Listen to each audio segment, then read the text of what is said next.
Right now, Hurricane Erin is gaining strength in the Atlantic. It's back up to a Category 4. Here's the good news. It's still not headed for the U.S., but dangerous surf and rip currents are a concern up and down the East Coast.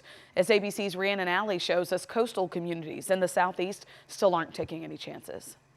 Overnight, Hurricane Erin strengthening back to a Category 4, packing winds of 130 miles per hour. A state of emergency declared along North Carolina's Outer Banks, and some residents ordered to evacuate ahead of potential flooding from Erin.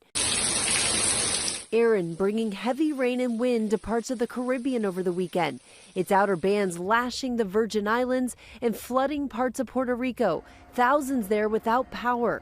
Lifeguards along the East Coast already on alert after recent drownings and a number of rescues.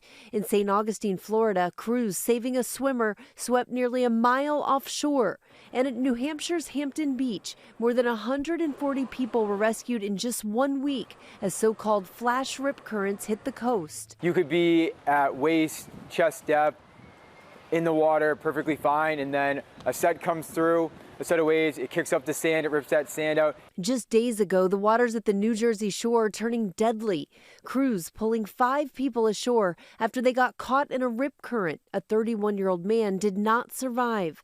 Experts now say the age-old advice of swimming parallel to shore may not always work. ABC's Victor Akendo recently tested out why. It's taking us to the left.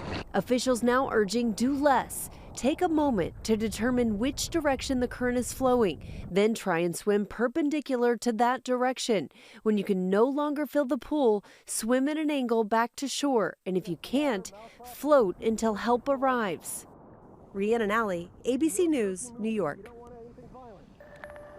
Some important tips there. I'm here with meteorologist Cassie Hyder. You're tracking Erin and its track really closely this morning. So tell us where the hurricane is headed next. Well, right now we are going to continue to track it as it moves off to the north and east. So it's not moving towards us. So thankfully we won't have to be dealing with that. Now parts of the East Coast, that will certainly be the case, but it is still a major Category 4 hurricane. And that typically means we could actually still see wind gusts approach around 156 miles an hour. So you can kind of see where it is right now. That is just going to continue to move off to the northwest and eventually make its way to the northeast. But right now it still has a wind of 130 miles an hour, but wind gusts over 160 miles an hour. So for the time being, it's moving slowly to the north and west. And here's where the tropical storm warnings and tropical storm watches are. It includes Turks and Caicos Islands in the southeast part of the Bahamas. But now again, eventually it will be making its way to the northwest. It gets way off the coast of Florida. So Florida really won't be dealing with a whole lot of that, but it is going to impact parts of the Carolinas eventually, I think later this week. But by then